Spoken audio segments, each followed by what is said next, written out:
Ya, salam Bapak Ibu yang kekasih dalam Kristus Tuhan. Apa kabarnya? Masih semangat, amin.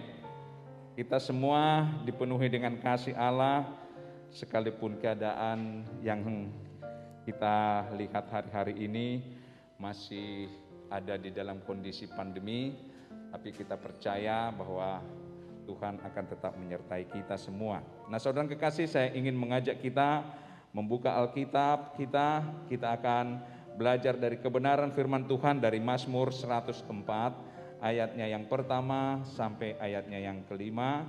Kita akan melihat bagaimana kebenaran ini Tuhan nyatakan bagi kita dalam Mazmur 104 ayat yang pertama sampai ayat yang kelima. Saya akan bacakan buat kita semua. Kita tidak punya mimbar yang itu ya, karena saya sudah terbiasa seperti itu. Kalau seperti ini kayaknya agak sedikit terganggu.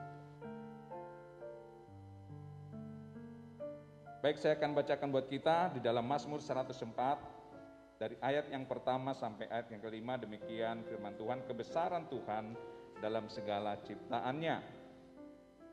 Pujilah Tuhan, hai jiwaku, Tuhan Allahku, Engkau sangat besar. Engkau yang berpakaian keagungan dan semarak, yang berselimutkan terang seperti kain, yang membentangkan langit seperti tenda, yang mendirikan kamar-kamar lotengmu di air, yang menjadikan awan-awan sebagai kendaraanmu, yang bergerak di atas sayap angin. Baik, terima kasih.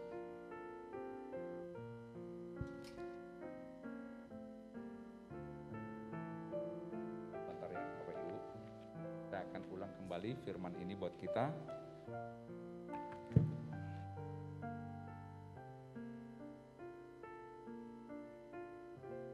Saya akan bacakan buat kita sekali lagi dari ayat yang pertama sampai ayat yang kelima.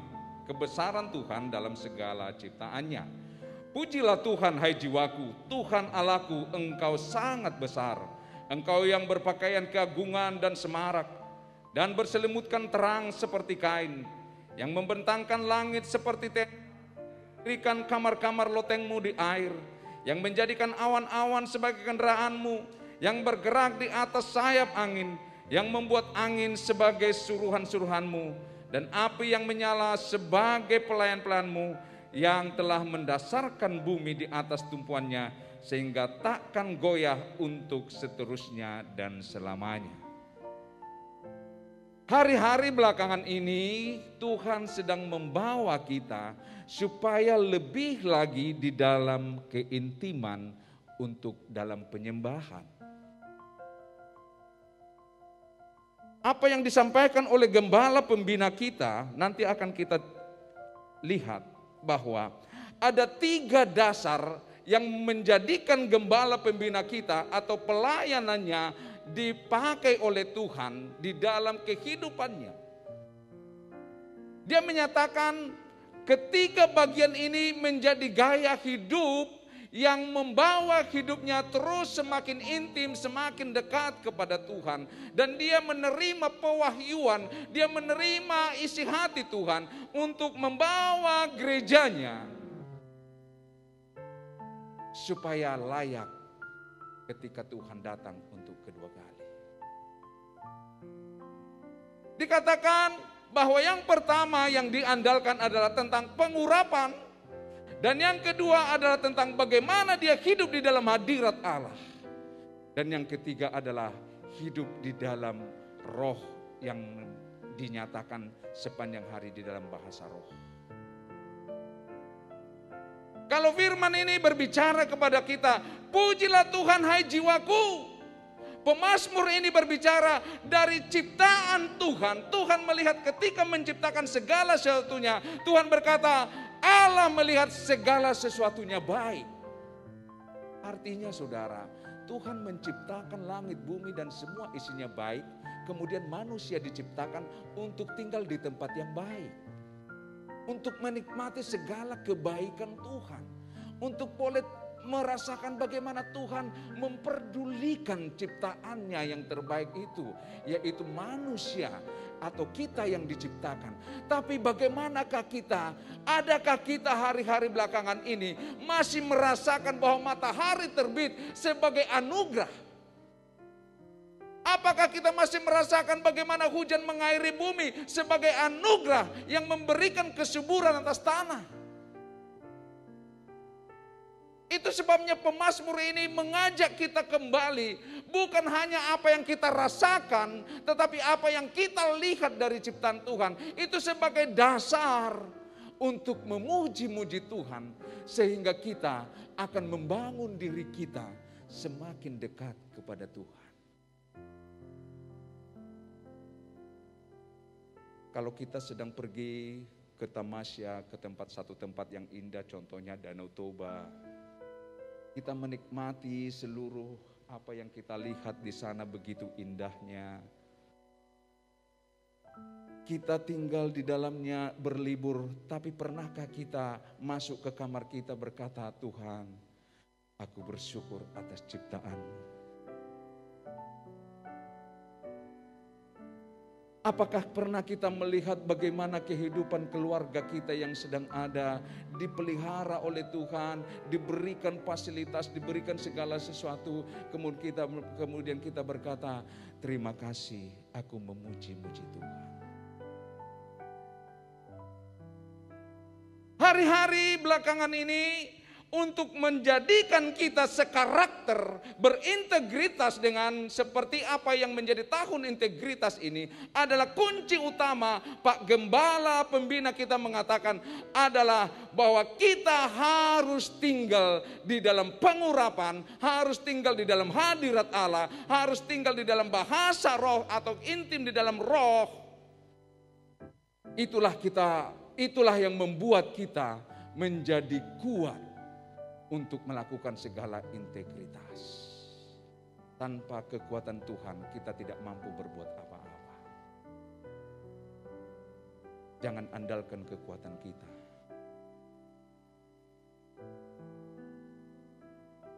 Ketika kita MDPJ, banyak pesan-pesan yang disampaikan oleh gembala pembina kita. Dan oleh karena itu pada kesempatan yang baik ini, saya menyampaikan hal ini kepada kita semua supaya kita memahami dan kita bisa melakukan apa yang Tuhan mau. Tentang pengurapan. Kalau Daud dipilih Tuhan dan diurapi menjadi raja, dan dia pelihara pengurapan dalam hidupnya. Dia tidak menyimpang ke kiri dan ke kanan seperti Saul, sekalipun mengalami pengurapan, tetapi dia tidak pelihara pengurapannya. Saul ditolak oleh Tuhan. Tetapi Daud karena dia bergaul, dia melakukan apa yang Tuhan mau. Pengurapan dipelihara dalam kehidupannya. Itu membawa dia terus berkemenangan. Bahkan Tuhan berkenan kepadanya. Ketika kita di gereja ini menerima pengurapan dari Tuhan, melalui hamba-hamba Tuhan yang ada di tempat ini, ada banyak orang menganggap itu hanya sesuatu seremonial. Ada banyak orang menganggap itu tidak penting.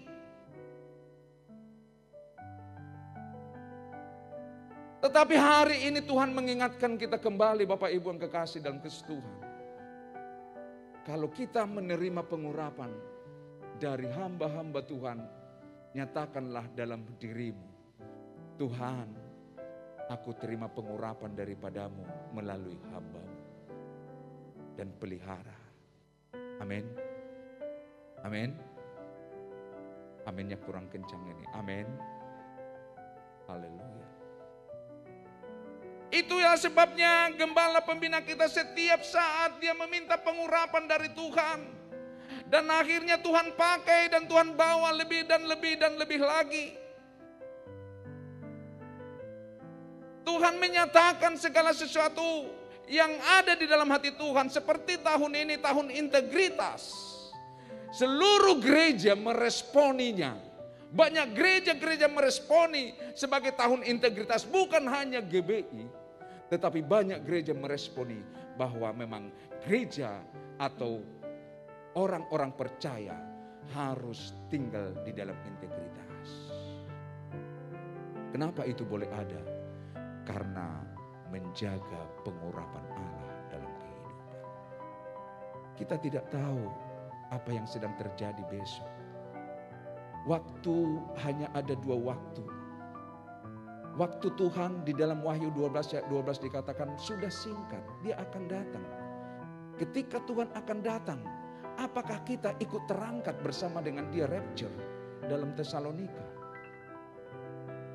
Apakah kita berkenan untuk rapture bersama-sama dengan dia? Ataukah kita harus tinggal di dalam masa antikris, masa penganiayaan? Dan kalau iman kita pada masa penganiayaan tidak kuat melihat kejadian yang ada di dalam pembantaian orang-orang percaya, ketika gugur iman kita, ketika kita tidak mampu melihatnya, maka kita akan binasa. Karena pengajarannya banyak menunjukkan bahwa ketika masa-masa penganiayaan, maka ada orang akan penguasa akan berkata, apakah engkau percaya kepada Kristus? Kalau kita berkatakan aku percaya, maka dipenggallah kepala dan mati. Dan ada orang yang menontonnya, orang percaya. Kuatkah dia menyatakan bahwa aku tetap percaya kepada Kristus?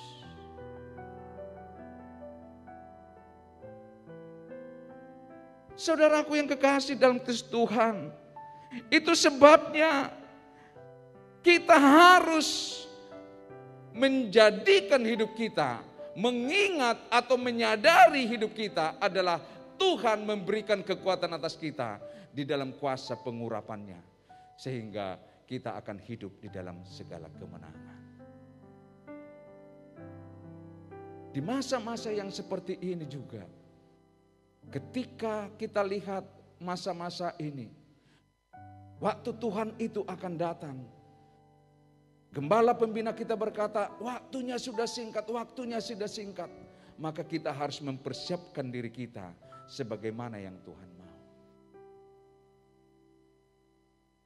Di dalam Yakobus dituliskan bahwa manusia itu singkat waktunya.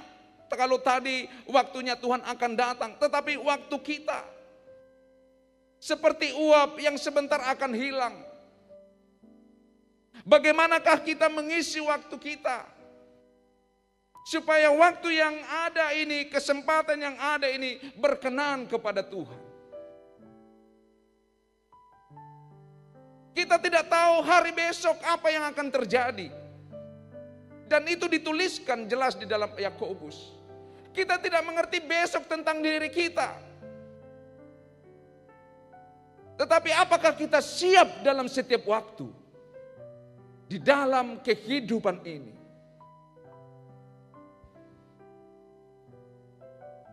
Kita kehilangan orang yang paling kita kasihi.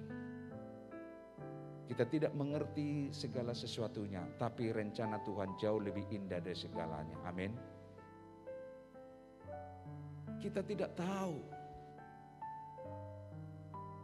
Tetapi kita percaya saudara kita yang terkasih sudah mengisi waktunya di masa-masa perjalanan hidupnya.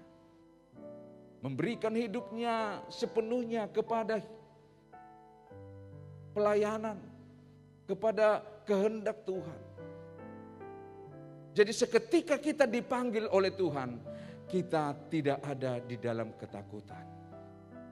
Tapi kita ada di dalam penyerahan diri kepada Tuhan. Siapa yang tidak kehilangan secara jasmani, tetapi secara roh kita punya pengharapan satu waktu nanti kita akan berjumpa di Yerusalem yang baru. Amin. Kalau hari besok kita tidak mengerti, maka satu hal yang mau Tuhan bawa kepada kita adalah kita harus memberikan hidup kita kepada Tuhan di dalam setiap langkah hidup kita. Artinya integritas itu menjadi gaya hidup dalam hidup kita. Tidak ada lagi waktu untuk bermain-main. Kalau hari ini kita masih menyimpan dosa, kalau hari ini kita masih ada tinggal di dalam kebiasaan buruk, siapakah yang tahu ada yang tersembunyi di dalam hidup kita tentang keburukan? Hanya kita dengan Tuhan. Maka pernah saya sampaikan, untuk menyatakan diri kita hanyalah introspeksi diri. Sebab introspeksi diri itulah ada kebenaran yang terkandung di dalamnya. Siapakah yang tahu tentang kita? Tidak ada yang tahu. Mama kita sendiri, orang tua kita sendiri tidak mengerti siapa kita. Di dalam konteks ada yang tersembunyi. Itulah sebabnya ketika kita menyadari itu, ada kelemahan yang tersembunyi itu yang tidak ada orang tahu. Semua orang mengatakan kita baik. Tetapi ada sesuatu yang tersembunyi, itulah kita datang kepada Tuhan. Kita tersungkur di hadapan Tuhan. Kita nyatakan sesungguhnya kepada Tuhan. Tuhan, aku tidak bisa keluar dari tempat ini, dari kondisi ini. Sebab ketika kita mengalami itu termemori di pikiran kita.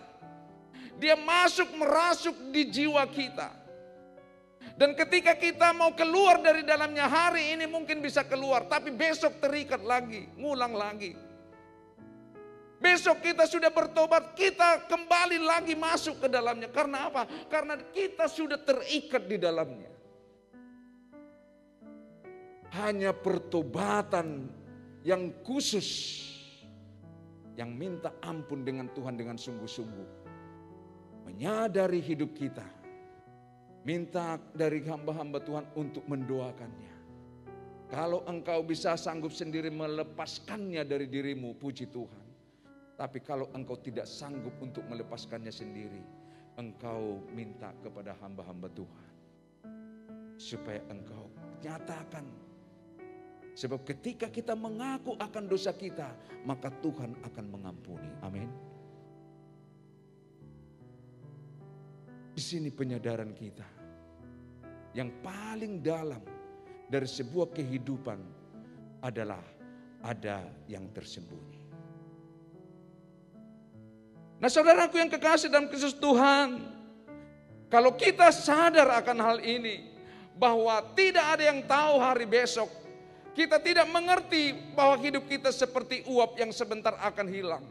Maka ketika kita ada di dalam kehidupan ini, saya percaya pengurapan Tuhan turun atas kita, membawa kita di dalam kemenangan. Yang kedua tentang hadirat. Kita tahu ketika Salomo membangun bait suci Allah, ada hadirat Tuhan yang turun atas pentabisan bait suci Allah. Tidak ada satu pun yang berani untuk berdiri, semua tersungkur. Semuanya tersungkur menyembah Allah. Adakah kini masih kita rasakan hari-hari ini? Pernahkah kita masih tersungkur mengalami satu hadirat Tuhan yang begitu kuat di dalam hidup kita? Waktu kita mungkin baru pertama kali bertobat dan menjadi manusia baru, mungkin atau kita merasakan bahwa itu sering kita alami. Di dalam pujian penyembahan kita menangis. Ketika pujian itu menyentuh hati kita, kita tersungkur di hadapan Tuhan. Tapi karena seiring dengan waktu tidak terpelihara di dalamnya dengan baik. Lama-lama kita pujian penyembahan seperti nyanyian-nyanyian biasa. Syair-syair dari pujian yang kita naikkan itu seperti nyanyian-nyanyian biasa. Sudah kita tidak rasakan lagi makna dari pujian itu. Seperti tadi saya ingin mengajak kita menaikkan satu pujian. Ku tahu hidupku adalah penyembahan. Apakah itu masih menyentuh hati kita? Apakah itu masih menjamah kita? Apakah karena sudah terlalu biasa kita naikkan pujian itu sudah tidak bermakna lagi? Sudah tidak ada lagi hadirat Tuhan di dalamnya. Ini yang perlu kita sadari. Sebab Gembala pembina kita mengatakan bahwa hadirat Tuhan itu sanggup mengubahkan hidup kita. Kalau online selama ini, bagaimanakah kita dalam beribadah secara online? Ada banyak hanya tinggal menonton. Dia sudah tidak terlibat lagi dalam pujian penyembahannya. Dia hanya menonton seperti menonton televisi. Tidak merasakan lagi sesuatu di dalamnya. Seperti hanya kewajiban saja untuk beribadah. Tapi saya percaya Tuhan sedang mengingatkan kita kembali pada kesempatan yang baik ini. Amin. Supaya setiap ibadah yang kita naikkan ada sentuhan hadirat Allah di dalamnya. Dimanapun kita berada, setiap kita masuk di dalam penyembahan, ada sentuhan hadirat Allah turun di dalamnya. Itu akan mengubahkan kita. Yang ketiga, apa yang dikatakan oleh gembala pembina kita adalah bagaimana dia menyembah Tuhan di dalam roh, yaitu dengan menaikkan bahasa roh. Dari apa yang diajarkan ketika kita ada di MDPJ, jelas dikatakan seperti ini, bahwa Gereja Bethel Indonesia berdasarkan pengakuan iman yang sudah ditetapkan, maka Gereja Bethel Indonesia berada di dalam Pentakostal klasik. Ada 3 bagian. Ternyata dari selain Protestan, ada aliran-aliran yang sedang ada. Yang pertama adalah Pentakostal klasik, yang kedua adalah karismatik, dan yang ketiga adalah neo-karismatik. Dari pengakuan iman yang ada di Gereja Bethel Indonesia, kita ada di dalam Pentakostal klasik. Kita bukan berada di karismatik ataupun di neo-karismatik. Sebab ada perbedaan yang jelas di dalamnya, saya akan sampaikan kepada Bapak Ibu. Tentang Pentakostal klasik dikatakan itu baptisan Roh Kudus untuk semua orang, dan tanda awal dari baptisan Roh Kudus adalah berbahasa lidah. Jadi terpisah dari karya kelahiran baru. Artinya begini, bahwa Pentakostal klasik, ketika kita masuk dalam pertobatan menjadi manusia baru, di dalam pertobatan kita baptisan, tidak otomatis kita masuk di dalam baptisan roh. Tetapi kita akan menerima baptisan roh. Dan oleh karena itu di dalam Pentakostal klasik diajak, terus diupayakan agar kita menerima baptisan roh. Sebab baptisan roh itu adalah bagian dari kehidupan ibadah kita untuk menyembah Tuhan di dalam roh dan kebenaran. Jadi artinya Bapak Ibu kekasih, kalau hari ini kita ada di tempat ini Bapak Ibu, yang sudah menjadi manusia baru melalui pertobatan kita. Kalau kita belum dibaptis di dalam Roh Kudus, kita merindukannya untuk kita dibaptis Roh Kudus. Dalam 1 Korintus 14 banyak perdebatan tentang baptisan roh. Dikatakan ada banyak tantangan, dikatakan bahasa roh hanya tinggal sendiri saja di rumah masing-masing. Kita berbahasa roh di rumah. Kita tidak perlu di tempat yang banyak, tetapi banyak bukti-bukti di dalam Alkitab. Salah satu ketika 120 orang di atas loteng, mereka semua berbahasa roh. Jadi bahasa roh bisa digunakan di tempat ibadah seperti ibadah raya seperti ini. Di dalam apa? Di dalam penyembahan kita kepada Tuhan. Tentang karismatik dikatakan bahwa menolak baptisan Roh Kudus dipandang terpisah dari kelahiran baru. Tidak menekankan baptisan roh sebagai tanda awal dari baptisan Roh Kudus. Artinya begini, karismatik memiliki pengertian bahwa ketika dia sudah dibaptis dengan menjadi manusia baru, otomatis di sana sudah ada baptisan Roh Kudus. Sehingga di dalam ibadah-ibadah tidak ada penekanan tentang yang namanya bahasa roh. Sekali lagi saya sampaikan bahwa di dalam karismatik mempunyai pengertian bahwa ketika orang sudah dibaptis, di sana sudah serta-merta ada baptisan Roh Kudus. Dan di sana tidak ada penekanan untuk memiliki berbahasa roh sebagai tanda awal dari baptisan Roh Kudus. Di dalam neokarismatik dikatakan mereka ada di luar denominasi. Dia tidak memiliki denominasi dan mempunyai pengertian yang sama bahwa kehidupan manusia baru sudah menjadi bersama-sama dengan baptisan Roh Kudus.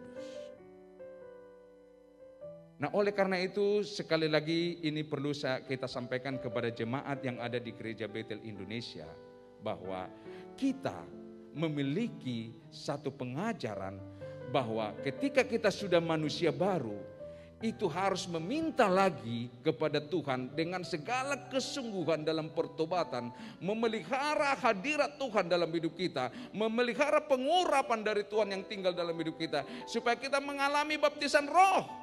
Dan ketika baptisan roh itu turun dan kita tinggal di dalamnya, maka kita akan memiliki yang namanya bahasa roh untuk menyembah Tuhan, membangun keintiman kita kepada Tuhan, membangun hidup kita kepada Tuhan. Sebab di sana ada dampak, ada nilai di dalamnya bahwa berbahasa roh di dalam penyembahan itu untuk membangun diri kita sendiri.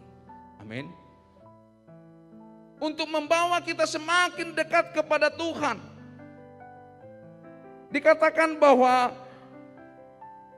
pribadi kita untuk membangun diri sendiri di dalam pengalaman pribadi di dalam bahasa roh. Bagaimanakah dengan penafsiran? Kalau di dalam bahasa roh tidak ada penafsiran, berarti bahasa roh yang sedang kita miliki adalah untuk membangun diri sendiri. Tetapi kalau ada di sana penafsirannya, berarti itu adalah kebutuhannya untuk pengajaran, untuk membangun umat Tuhan. Jadi kalau kita sedang menyembah Tuhan di dalam bahasa roh, kita tidak mendapat pengertian secara akal budi, itu berarti sedang membangun roh kita kepada Tuhan di dalam hubungan yang sangat intim. Tetapi kalau di tengah-tengah persekutuan bahasa roh itu ada yang menerjemahkannya, ada yang menafsirkannya. Seperti ketika Petrus berkhotbah, kemudian mereka berkata, oh ini bahasa kami, bahasa Arab dan bahasa sebagainya. Berarti nilai itu adalah untuk membangun jemaat, untuk membangun seluruh umat Tuhan. Nanti mungkin akan pengajaran lebih jauh lagi tentang hal ini di dalam gereja kita supaya kita lebih memahaminya. Tetapi ini membuka secara awal supaya kita mulai mencari kebenaran ini di dalam hidup kita, supaya kita tidak terjebak kepada pengertian-pengertian yang selama ini berkembang di tengah-tengah kehidupan orang percaya. Jadi saudara yang kekasih dalam Kristus Tuhan, saya mengajak kita Bapak Ibu yang kekasih, Kalau dikatakan pertama sekali di dalam Pentakosta yang kedua di Azusa Street, maka di sana ada penyembahan di dalam bahasa roh yang mereka naikkan. Kemudian itu menjamah banyak orang, penuaian terjadi besar-besaran. Kemudian terjadi penurunan. Di tahun 80 mulai lagi naik dan kemudian menurun kembali. Dan saat ini di Pentakosta yang ketiga ini, Tuhan membawa gerejanya kembali untuk masuk di dalam penyembahan di dalam roh dan kebenaran. Membangun roh di dalam bahasa roh ketika menyembah Tuhan dengan sungguh-sungguh. Ketika kita bersekutu dengan Tuhan, penyembahan kita naik di dalam Tuhan. Jadi saudara kekasih dalam Kristus Tuhan, pengajaran ini datang dari tim teologia GBI Gatot Subroto. Menyampaikan ini kepada kita semua dan ini harus dimengerti oleh jemaat. Bahwa kita semua adalah sedang masuk di dalam penyembahan kita. Bukan penyembahan yang hanya menggunakan akal budi, tetapi penyembahan di dalam bahasa roh ini harus dinaikkan kembali, mengobarkan kembali di dalam tengah-tengah kehidupan beribadah, supaya kita semakin dekat kepada Tuhan, semakin intim kepada Tuhan, dan kita mengerti kehendak Tuhan dalam kehidupan kita. Saudara yang kekasih dalam Kristus Tuhan, saya tidak akan banyak menyampaikan firman Tuhan hari ini. Tapi ada satu hal yang mau saya katakan kepada kita. Bahwa seringkali penyembahan kita dipengaruhi oleh lingkungan. Betul saudara? Hal ini terjadi kepada Nabi Elia. Bagaimana dia mempunyai roh yang menyala-nyala ketika dia ada di Gunung Karmel.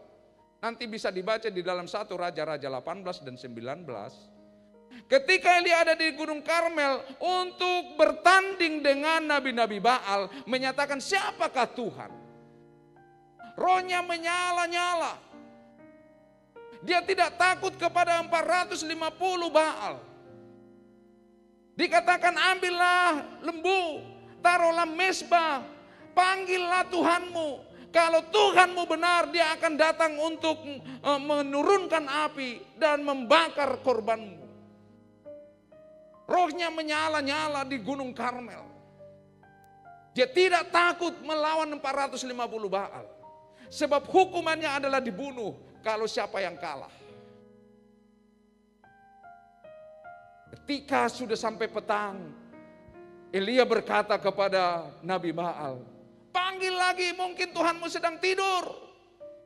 Mereka menoreh-noreh tubuhnya sampai keluar darah, tapi korban tidak dimakan oleh api. Hadirat Tuhan tidak turun. Kemudian Elia masuk membangun mezbah. Dan dia memanggil Tuhan dan Tuhan turun. Ada air yang ditaruh di bagian paritnya. Ketika Tuhan berkenan atas persembahan itu, maka bersoraklah seluruh bangsa Israel, dialah Tuhan, dialah Tuhan, dialah Tuhan. Maka dengan gagah Nabi Elia berkata, di ayat 40 dari firman itu, panggil, tangkaplah seluruh nabi-nabi Baal itu. Ada 450 nabi Baal disembelih dan dibunuh. Dia tampil di dalam kegagahan rohnya. Tapi ketika dia mendengar ada satu perempuan Isabel, istri Ahab, yang pernah membunuh nabi-nabi dari Tuhan. Dia berlari ke padang gurun. Dia meninggalkan Gunung Karmel. Dia berada di padang gurun, di dalam kelelahannya. Dia duduk di bawah pohon ara. Dan dia berkata, Tuhan, cukuplah ini. Ambillah nyawaku. Dia berada kondisi di dalam ketakutan mendengar nama Isabel.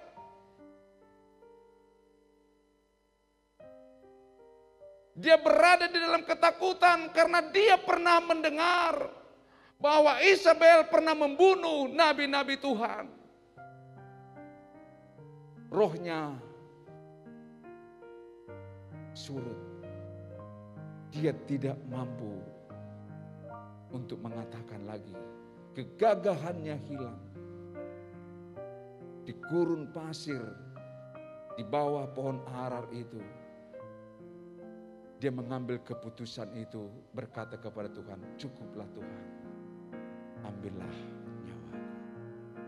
Saudara, ini mengingatkan kita, ketika engkau di dalam kondisi yang lemah, jangan ambil keputusan. Ketika engkau sedang berada di dalam tekanan yang sangat kuat, jangan engkau mengambil keputusan. Biarkanlah dia berlalu. Kehidupan kita seringkali mengalami seperti ini. Ketika kita sehat dan kuat, maka roh kita menyala-nyala, kita hebat, kita luar biasa. Tapi ketika kita jatuh di dalam kondisi yang terpuruk, roh kita pun ikut di dalamnya.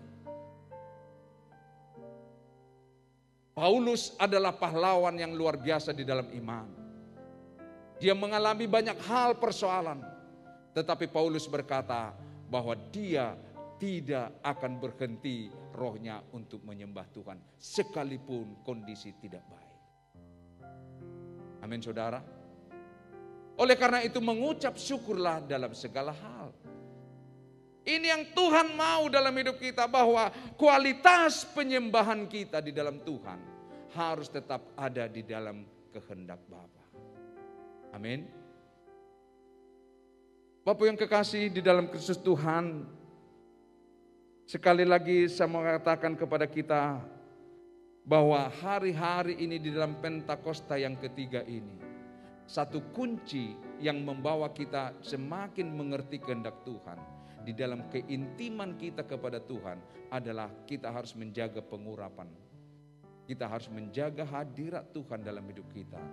Kita harus menyembah Tuhan di dalam roh dan kebenaran, yaitu menaikkan sembah kita di dalam bahasa-bahasa roh. Membawa hidup kita terus kepada Tuhan lebih lagi dan lebih lagi. Supaya kita mengalami Kristus dalam kehidupan kita. Hari-hari belakangan ini saya sampaikan tidak baik adanya. Kalau kita tidak kuat di dalamnya, kalau kita lemah di dalamnya, tubuh kita lemah, daya tubuh kita menjadi turun, kita akan banyak mengalami hal yang tidak baik. Salah satu fungsi dari bahasa roh yang disampaikan gembala pembina kita adalah untuk meningkatkan imun dari tubuh kita. Sebab apa? Sebab roh kita terpelihara di dalam Tuhan. Amin. Roh kita terbangun di dalam Tuhan. Apapun yang kita alami belakangan ini. Hari-hari ini saya juga mengalami banyak hal tentang tubuh saya. Ya, ada penyakit yang masih, tapi saya percaya Tuhan sudah sembuhkan, yaitu asam lambung. Seringkali membuat, tubuh ini tidak nyaman. Tetapi ketika itu datang, tersungkur di hadapan Tuhan, rohnya dibangun, penyerahan kepada Tuhan dibangun. Kita berbicara dalam bahasa-bahasa roh, maka itu akan meningkatkan imun kita di dalam Tuhan. Jangan pernah lemah, biarkanlah hidup kita terpelihara oleh karena kasih dan anugerah Tuhan. Amin buat kita semua di tempat ini. Mari hamba-hamba Tuhan,